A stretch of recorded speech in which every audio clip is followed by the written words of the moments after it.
It is the perfect time of year to talk about the most iconic horror movie theme ever. Of course, I'm talking about the theme to Halloween by a man who not only made movies that looked cool, he made movies that sound cool because he scored them and played the soundtracks too.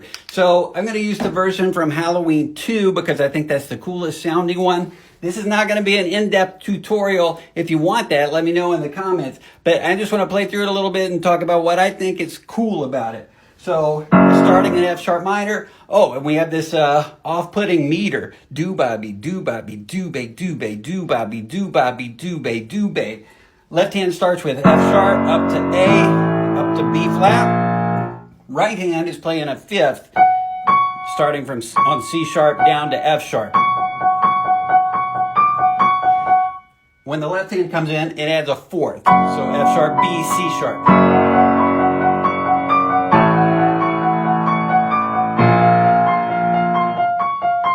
That is awesome. So left hand moves up a half step from A to B flat. Right hand moves down a half step from F sharp down to F. And how crunchy does that sound? So claustrophobic, like the walls are closing in. And then that whole passage repeats, but starting a whole step lower than it did the first time. So now we're in E minor.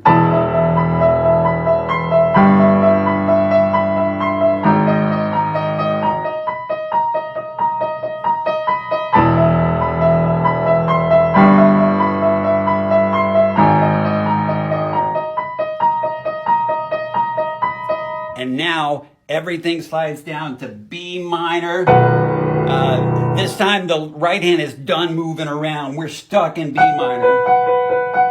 While the left hand is going through the motions of B to D to E to F sharp, but with a B pedal point in every iteration. So we have B octave, D, B, D, E, B, E, and my favorite, F sharp, B, F sharp. I love this because usually in the bass we'll get a fifth and a root.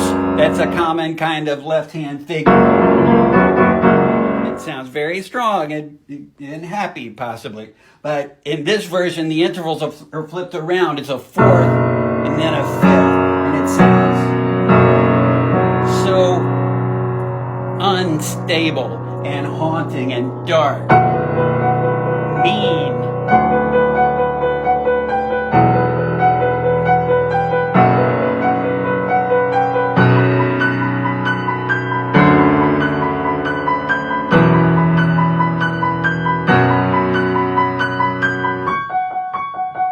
Since I made my video yesterday about the theme from Halloween, I keep thinking about more ways in which it's so diabolical. So I just want to share a couple more things I've been thinking about.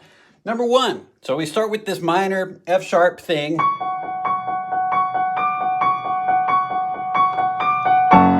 And if we came in with an F sharp minor chord like that, we would feel so settled, but we don't. We have a fourth, F sharp, B, C sharp.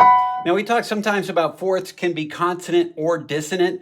This is like the poster child of when a fourth is dissonant because this chord don't sound settled at all. It sounds disturbing. And now it would be nice if it were resolved to a minor chord, but it doesn't exactly. The right hand resolves, but the left hand moves up to A. So we don't get a nice settled root position chord. We get this inverted chord. Then when we go to the next key, or the next chord, we get this open fifth thing.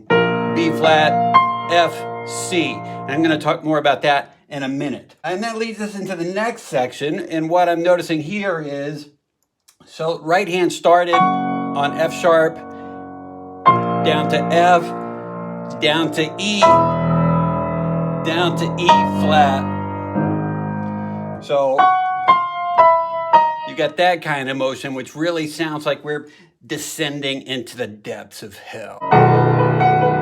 Now we finally get a root position minor-ish sounding chord. There's no third yet.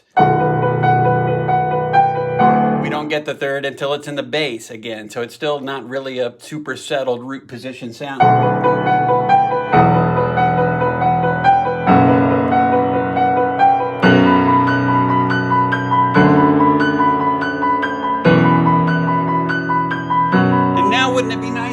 like this.